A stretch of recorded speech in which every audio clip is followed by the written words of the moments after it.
keep trying to improve all your life, and you got about half a chance. If you don't do that, you got like no chance. I might have different ideas. If you own securities, marketable securities, within a corporation located in California, you pay huge state and federal taxes if you sell things at a big gain. And that affects our willingness to sell some of those bank stocks I bought on the bottom tick in the foreclosure crisis. It literally was the bottom tick. And they're practically all gain. So I immediately give the government 40% of everything we sell out of those bank stocks. So, and of course they're producing the dividends are almost tax-free. So based on what we would get if we sold them and the return we're getting out of the dividends, it's not so bad for us. The answer is we're not in a normal position. All factors considered, we're willing to hold them for a while.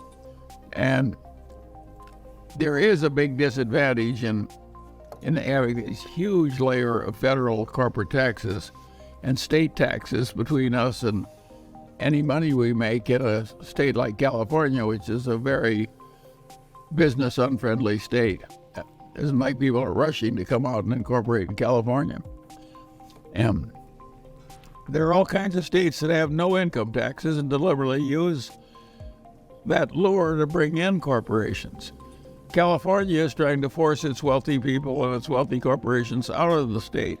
And I must say it's working fine. They're leaving just one after another.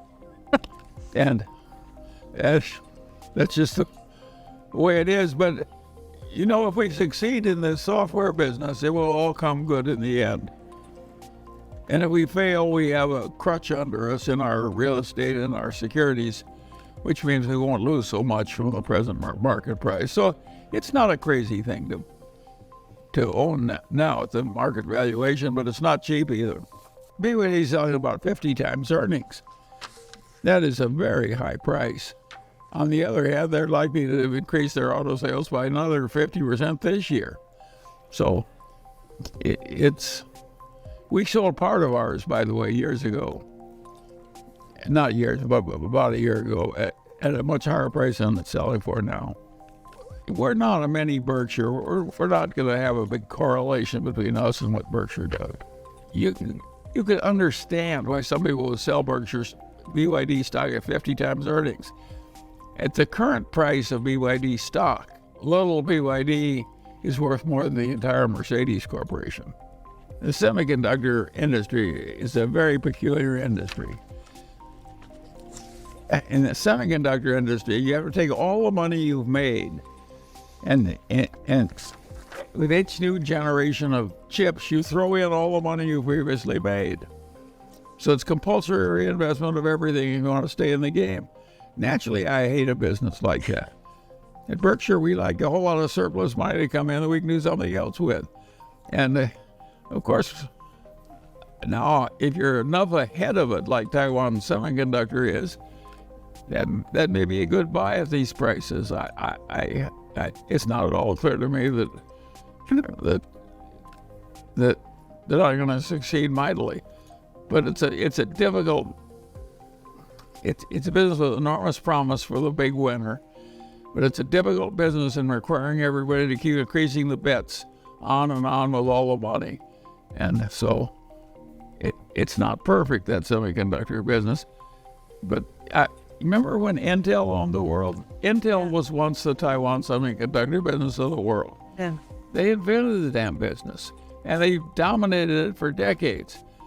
And Intel, it's not clear to me that Intel's going to have a very decent semiconductor business getting as far behind as they are now.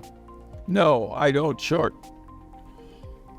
That isn't right. I have made 3 short sales in my entire life, and they're all more than 30 years ago. And one was a currency, and there were 2 stock trades. In the 2 stock trades, I made a big profit on one and made a big loss on the other, and they canceled out. And at my currency bet, I made $1 million, but it was a very irritating way to make $1 million. I've stopped. Well, I don't think it's at all likely that it'll be broken up for a long, long time. A lot of companies are worth more dead than alive, meaning at the current price for whole businesses, you could sell things at higher prices. But you can only do it once. The shareholders would pay a big tax. And then you'd have the problem of what to do with the money and so forth. I think all factors considered, and with Berkshire buying in its own shares when they're reasonably priced, I think Berkshire's a pretty damn good bet for shareholders who hold it long term in the future. And I don't think it's any hardship that it isn't being broken up. It works pretty damn well. Everybody that bought Berkshire held it for 20 years has done well. I think that will be true for those who buy it at the current price. Well, I think you will find in American corporations very good incentive systems and others that are too liberal and others that are too niggardly. And what else would you expect of human nature but a certain amount of variety? And I agree that some of this, in many a corporation, everybody would vote to be allowed to have stock-based compensation. You didn't count it in computing the earnings. They just want any damn way of making the earnings appear higher. It's just human nature. Of course they want it's like your little kid goes off to school, they want to bring him good grades, not bad grades. And so it's sure, there's a big problem of excess corporation paying in some places. Other places like Costco, I would say the compensation system is damn near perfect. What you've got to do if you want growing GDP per capita, which is what everybody should want, you've got to have most of the property in private hands, so that most of the people who are making decisions about how property is to be cared for own the property in question. And that makes the whole system so efficient that GDP per capita grows. In a system where you have easy exchanges due to a currency system and so on.